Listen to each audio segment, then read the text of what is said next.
Vera اس کا ایک ہاتھ اپنے ہاتھ میں لے کر سلا رہی تھی۔ اس کے اپنے ہاتھ کانپ رہے تھے اور وہ زندگی میں پہلی بار کمزوری اور کم ہمتی کا شکار ہوئی تھی۔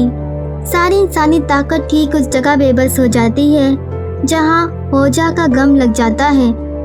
کارل کو سمجھ نہیں آ رہا تھا کہ وہ آلیان سے ایسا کہے کہ وہ آرام سے کہیں بیٹھ جائے اور پانی کے 2 گھونٹ ہی پی لے۔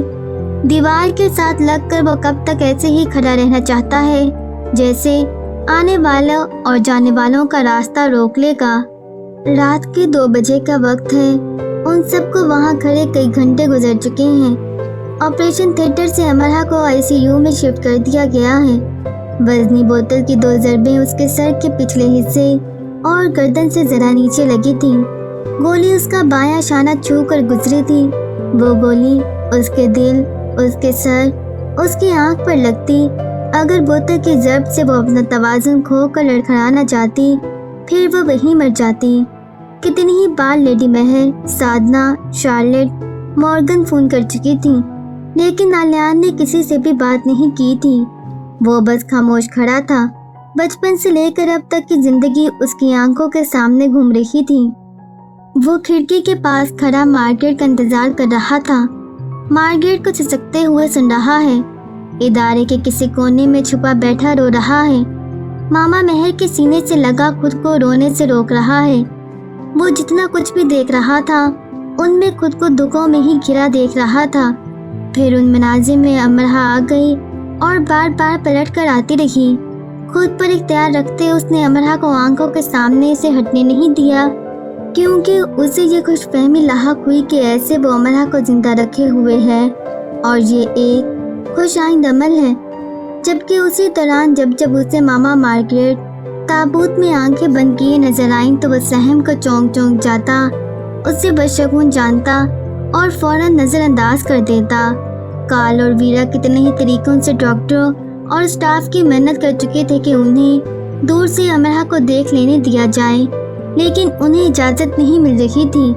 رات 4 بجے کے قریب کارل 10 منٹ کے لیے ایک سینئر ڈاکٹر کے آفس میں گیا اور صرف 5 منٹ کی اجازت لے کر باہر آیا۔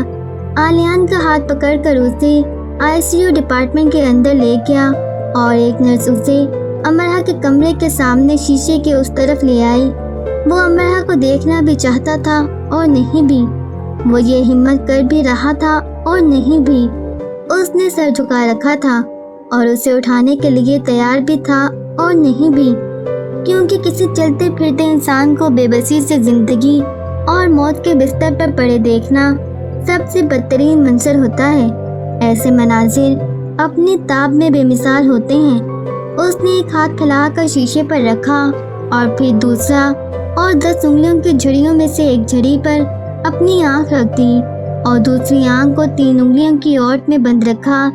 نقشین نکروٹی کا دادم آئینہ ہے جو ارغوانی پوشاک میں مربوط گھیردار فرشی دامن کو گھٹنوں سے ذرا سا اوپر اٹھاتی امرا کو منعکس کر رہا ہے۔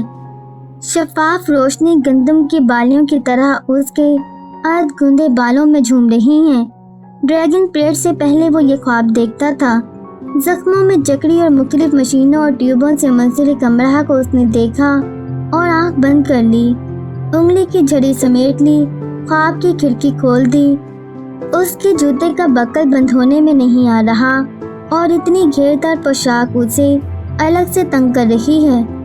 اس نے آنکھ کو کھولا اور اسے قطع نہیں مسئلہ کہ وہ ٹھیک سے کام کرے۔ ایسے منظر کو دیکھنے کے لیے شفاف بینائی کی ضرورت بھی کسی تھی بھلا؟ دونوں ہاتھوں سے اس نے گٹھنوں سے ارغوانی ریشم کو پکڑ کر اٹھا رکھا ہے اور وہ نیچے بیٹھ کر اس کے جوتے کا بکل بند کر رہا ہے اور پھر سر اٹھا کر مسکرا کر اسے دیکھتا ہے۔ تم سے اتنا سا کام بھی نہیں ہوتا، وہ کہہ رہا ہے۔ اگر ہو جاتا تو تم یہ شرف کیسے حاصل کر پاتے؟ آنکھیں ترچھی کر کے گردن کو ادا سے اٹھا کر اس نے کہا۔ آنکھیں بند رکھے، گردن سیدھی کیے اس نے اب خاموش رہنا پسند کیا۔ اگر اسے اندر جانے کا موقع دیا جائے تو وہ آنکھوں پر پٹی باندھ لے اور صرف ہاتھ سے چھو کر اسے محسوس کرے۔ تم نے یہ پیغامات مجھ سے نہیں لیے تو میں نے یہاں باندھ دیے۔ رک جاؤ، روک لو۔ انگلیوں کی جھڑیاں اس نے پھر سمیٹ لیں اور اپنے جھکے شانوں اور بند آنکھوں اور اپنے اونچے قد کے ساتھ وہ ایک دعا میں ڈھلنے لگا۔ حمزہ توف کے گاؤں میں سفر پر جانے والوں کی بخیریت واپسی کے لیے چراغیں دیپ محل میں رکھ دیے گئے اور پھر گاؤں بھر کی چوکھٹیں چراغوں سے سج گئیں، اور اب وہ یقین رکھتے ہیں کہ ان کی لوئیں دھیمی ہونے سے پہلے مسافر لوٹ آئیں گے۔ شیشے کی دیوار پر پھیلی ہتھیلیوں پر اس نے اپنا سر ٹکا دیا اور اس کا وجود لو میں بدلنے لگا اور دعا کے چراغوں میں جل جانے کو ہوا۔ جانے والوں کی راہ میں ایک ایک کر کے چراغ رکھے جانے لگے اور دور کہکشاؤں کے ہجوم کو چیرتی ان کی لوئیں عرش معلیٰ پر سجدہ ریز ہونے کو باوضع ہوئیں۔ دعا میرا کلام ہے، اس پر میرا اختیار ہے، قبولیت اس کا جمال ہے جو میرا خدا ہے، جو میرا خدا ہے۔ اسے اب اس دعا سے ضروری کام کوئی اور نہیں تھا، اس کا ارتکاز بیرونی دنیا کی کوئی مداخلت نہیں توڑ سکتی تھی۔ کارل نرس کے ساتھ آیا، شاید نرس اسے شائستگی سے کہہ کر اور اس کا شانہ ہلا ہلا کر تھک چکی تھی۔ کارل نے اسے شانوں سے تھاما اور اسے باہر لے آیا، لیکن دراصل وہ وہیں مقام دعا پر ہی کھڑا رہ گیا۔ وہ کسی کو یہ نہیں سمجھا سکتا تھا کہ اپنی من پسند جگہ پر موجود ہونے کے لیے وہاں ظاہراً موجود ہونا ضروری نہیں۔ کارل نے اسے ایک جگہ بٹھا دیا اور خود بھی ساتھ بیٹھ گیا، اور کتنی ہی دیر وہ اسے دیکھتا رہا۔ شاید وہ پوچھنا چاہتا تھا، اتنی زیادہ محبت کرتے ہو تم امرہ سے، اتنی کہ مر رہے ہو اس کے لیے؟ ذرا دور بیٹھے ویرا اور سائن نے ایک دوسرے کی طرف دیکھا۔ ویرا اپنی ہتھیلیاں مسلنے لگی جو وہ نہیں کیا کرتی تھی، لیکن اب وہ سب ہوگا جو پہلے کبھی نہیں ہوا تھا۔ وہ اڑ کر آلیان سے دور چلی گئی۔ اس کے لیے مشکل تھا اسے ایسے دیکھنا کہ اتنا کچھ زندگی میں ایک دم سے مشکل ہو گیا تھا، جیسے گن گن کر سانس لینا۔ کوئی کارل سمیت ان سب سے پوچھتا اب تک کتنی گنتی ہو پائی ہے؟ سادھنا، کمرے کی کھڑکی کھول دو، نشست گاہ میں بیٹھے انہوں نے کہا۔ اتنی ٹھنڈ میں؟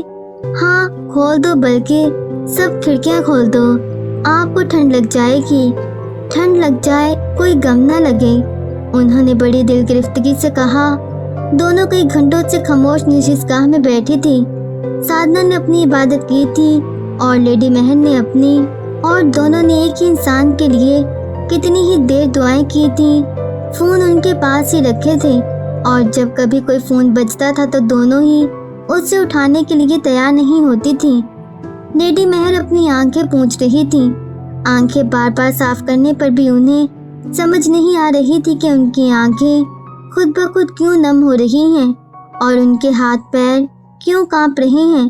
انہوں نے امرہ کو فون کیا، لیکن اس کا فون بند جا رہا تھا۔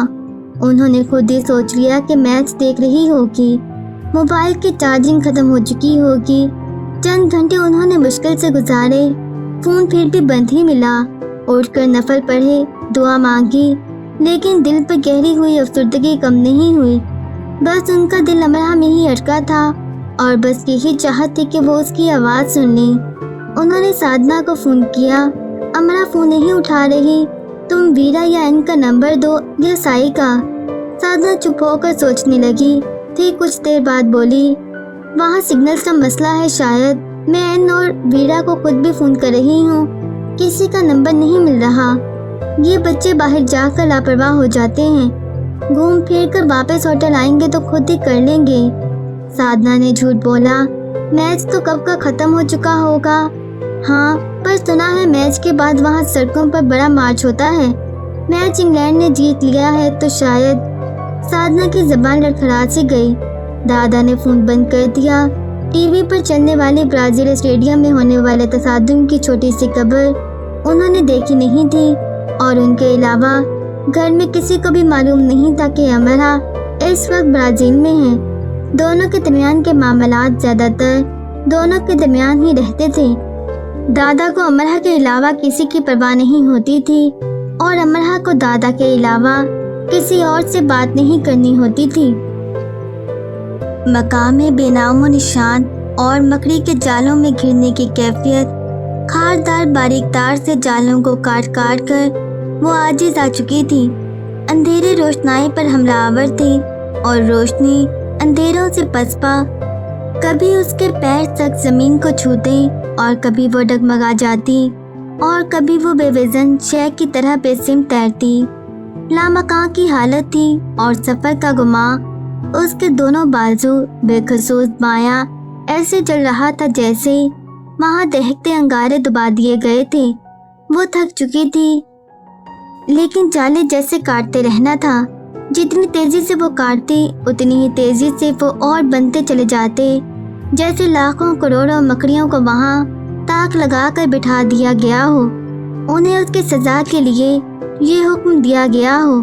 اجالے سے منحرف و تاریکی کے وفادار گولے اس پر داغے گئے اور اس کے سر کے پچھلے حصے میں تکلیف اٹھی۔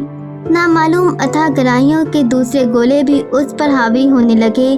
وقت کا سلطان ابہام روپوشی سے نکل آیا، سب گڑمڑ ہونے لگا اور جالوں نے یکدم اس کے پورے وجود کو اپنی لپیٹ میں لیا اور اسے ایک سمت گھسیٹنے لگے۔ اس کی ساری قوت ختم ہو گئی اور خیال عقل و زمین سے ماورا ہو گیا۔ شہبیات ابھرنے لگی، اشکال بننے لگی اور اس کے راستے میں آنے لگی۔ میں جوان ہوتا تو تمہارے ساتھ کرکٹ کھیل لیتا، لیکن میں تو بیچارہ سا بوڑھا سا انسان ہوں نا، جلدی تھک جاتا ہوں۔ آواز راستہ بنا کر آئی اور اسے چھو کر گزر گئی، دوبارہ پھر اس کے قریب سے گزری اور مٹ گئی۔ سڑکیں، عمارتیں، زمینی ٹکڑے، اجسام اور چیزیں اس کے اطراف سے آر پار ہونے لگیں۔ مجھے ویرا کہتے ہیں۔ سپر پاور روس کو تو تم جانتی ہی ہوگی، میں اس ملک کی سپر گرل ہوں، لیکن اس کا یہ مطلب نہیں کہ تم مجھے دی ویرا کہو۔ ویرا کی اشکال مختلف زاویوں میں بن کر بکھر گئی۔ وہ سائیکل سے گر گئی ہے، تمہیں ہر حال میں ریس جیتنی ہے۔ میری ایک ٹانگ ٹوٹ جائے یا تمہاری دونوں۔ زاویوں میں بٹی اشکال نے اسے بھگا لیے جاتے جال پر ہاتھ مارے، پر ہاتھ مولک ہی رہ گئے۔ سمت نامعلوم کی طرف سفر جاری رہا۔ ویرا کہیں پیچھے رہ گئی، نئی اشکال بننے مٹنے لگیں۔ اس نے سائی کو دیکھا اور کار کے پاس سے گزری اور اسے ٹھنڈے برف سے پانی میں ڈوبنے کا جان لیوا احساس ہوا اور اس کا خون جم گیا اور خاردار جال اس کے یک کوش میں گھسنے لگا۔ ٹھنڈ کا احساس ہر طرف پھیل گیا، تکلیف حد سے سوا ہو گئی۔ تیز روشنی اور گھپ تاریکی ہاتھ میں لاتے اور چھڑاتے رہے۔ وہ یونی میں کھڑی ایڑی کے بل گھوم رہی ہے، اس کے کانوں میں شور بڑھ گیا جیسے دھرتی پر موجود سارے حشرات کرلا رہے ہوں۔ اس کا سفر اور تیز ہو گیا، دھڑا دھڑ کئی اور گولے اس کی طرف اچھالے گئے۔ مکڑیوں نے اور پھرتیاں دکھائیں اور اسی دوران فرش سے اٹھتی عرش کی بلندیوں کو چھوتی ایک آواز اس کی حساسیت سے ٹکرائی اور خدا کی پناہ میں اسے جا سمیٹنے کو ہوئی۔ وہ اندھا دھند بھاگ رہی ہے، ٹکرا رہی ہے، گر گئی ہے۔ خواب در خیال در خواب ہو گیا۔ آواز نے اس بار بلندیوں اور بلندیاں جمائیں اور عرش میں جا بسنے کو ہوئی اور خط تقدیر سے کن تحریر ان مٹ سے گزرتی صدائے اے خدا بلند سے بلند کرتی چلی گئی۔ بدنما دھاریوں سے آراستہ اور دلکشی سے انجان راہ بے سمت پر ایک شبیہہ ابھری اور اسے چھو کر گزر گئی۔ وہ پھر ابھری اور مٹ گئی اور ایسا لاتعداد بار ہوا۔ یہ کون ہے؟ خواب در خیال کی پہلی پہلی وہ بوجھ نہ سکی۔ شکل پھر بنی، آواز پھر گونجی اور بدنما رنگوں کی دھاریوں میں شفاف روشنی بصورت رضائے الہی آشیانہ فلک پر مسل آفتاب طلوع ہونے کو ہوئی اور آخر کار وقت کی ملکہ رمز حقیقی نے آنکھیں کھول دیں۔ امرہا شور بڑھ گیا، آواز دب گئی، لیکن خواب در خیال کی پہلی اس نے بوجھ لی۔ آلیان بے بسی سے وہ کراہنے لگی اور شدت سے دونوں ہاتھ چلا کر جالوں کا چھتا چاک کر ڈالا۔ بدنما دھاریاں دائرے میں سمٹنے لگیں اور دائرہ باب الحیات کی صورت اختیار کرتا چلا گیا۔ تاریکی نے نقاب الٹ دیا، چشم سیاہ نے چشم یار کو جا لیا، جفت کا فرق مٹتا چلا گیا۔ اے ابن الوقت، ہاں میں نے بوجھ لیا۔ عرش معلیٰ پر کس دعا نے جا سجدہ کیا؟